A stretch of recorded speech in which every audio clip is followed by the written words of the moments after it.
No,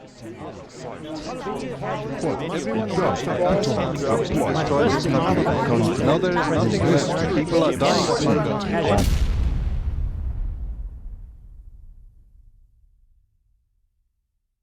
Hello and welcome to Brave New Foundation's Rethink Afghanistan debate series. Today I'm joined by blogger and editor of theseminole.com, Jason Rosenbaum, and David Atkins, a political consultant and blogger at Daily Kos. Jason and David will be debating the question, will an expanded war in Afghanistan hurt President Obama's domestic agenda? Jason won our coin flip, so we'll start with you. You have 1 minute, Jason. Barack Obama was elected to do a ton of incredibly ambitious things. He comes in the midst of a financial crisis. He comes in after perhaps the worst president in our history, and he pledges to reform major pieces of our country like education and healthcare and the way we get and use our energy. And he was elected on a platform of getting out of unnecessary wars like the war in Iraq. So Barack Obama has these huge ambitions, and this is where the public is on Afghanistan. Right now, only 49% are optimistic about the war. 34% are opposed to extra troops in Afghanistan, and 29% are actually against Barack Obama's plan. So if we've learned anything from our history, it's that presidents who go into unpopular wars are going to have problems with their domestic agenda. And I think Afghanistan is very close to being an unpopular war, and I think it will even get more so if escalation continues, and that's really going to hamper his sweeping domestic agenda, what he was elected to, and what this country really needs. All right, Jason, that's a minute. And David, please go ahead with your opening. Yeah, there are three reasons why it's not going to hurt Obama's agenda. The first is that we're deficit spending anyway. All right, we have a $10 trillion debt. Currently, the war in Afghanistan has cost us about $439 billion.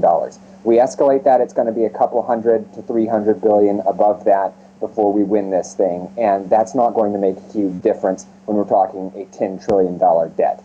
And the cost of doing nothing, meanwhile, is enormous. Americans support, a majority of Americans support the mission in Afghanistan because they understand the stakes. The Taliban cannot be allowed to take back control of the country, which is what would happen in the power vacuum if we let that happen. Finally, Obama made a domestic promise. That was that he was going to end the war in Afghanistan by winning it while pulling troops out of Iraq. If he were to pull out of Afghanistan, we were to allow the Taliban and Al-Qaeda to take back control of that country, we would be in serious trouble politically as well and might lose the 2012 election. Thank you very much, David. Jason, 1 minute to respond. I would say that public support for Afghanistan, while right now it's at 55% believe that the war in Afghanistan is worth fighting, I think that support's honestly pretty soft. I don't think the American public have really had to examine whether it's worth the money and the blood for years now, since we went in after September 11th. I think if you look at what's happening on the ground right now, Afghanistan no longer crosses that threshold for warfare, and that would be an imminent security threat. At one point, Afghanistan was, but I think now, I don't think it crosses that level. And I think once the public is actually forced to examine that, support really drops. And beyond the campaign promise, I think it's public support that's going to drive Obama's agenda in a very general sense.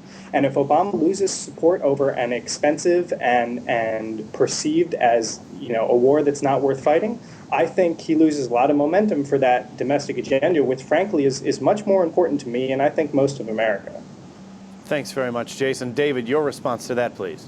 We have to understand that Afghanistan is not Iraq. You leave Iraq, Iraq has a history of centralized government. There will not be a failed state power vacuum in leaving Iraq. That same cannot be true the same cannot be said of Afghanistan. The power vacuum after the Soviets left is what allowed the Taliban to rise to power in the first place.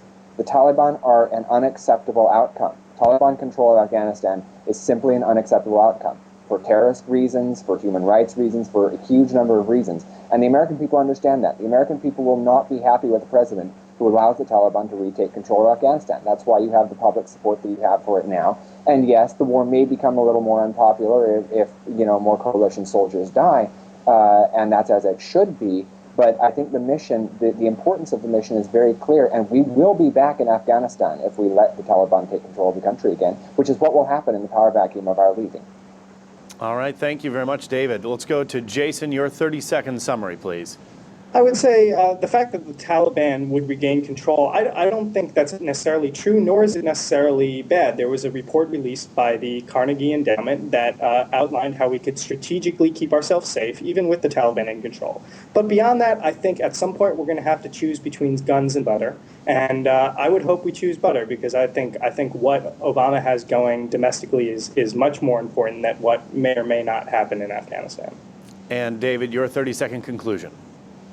If the Taliban are allowed to be in control of Afghanistan, we may see terrorist attacks. We certainly will see horrific human rights abuses, and the consequences of a failed state in Afghanistan will be profound throughout the entire region. That simply cannot be allowed to happen. Meanwhile, the extra money we'll spend, $300 billion, is not going to make a big difference in Barack Obama's domestic agenda when we're talking about a $10 trillion debt, and he will take huge political damage for allowing that to take place if he does. That's why we need the escalation. All right. Well, that does it for this first debate. Thank you very much to David Atkins and Jason Rosenbaum. If you'd like to learn more about this issue, please visit the website rethinkafghanistan.com. Thanks very much for joining us today.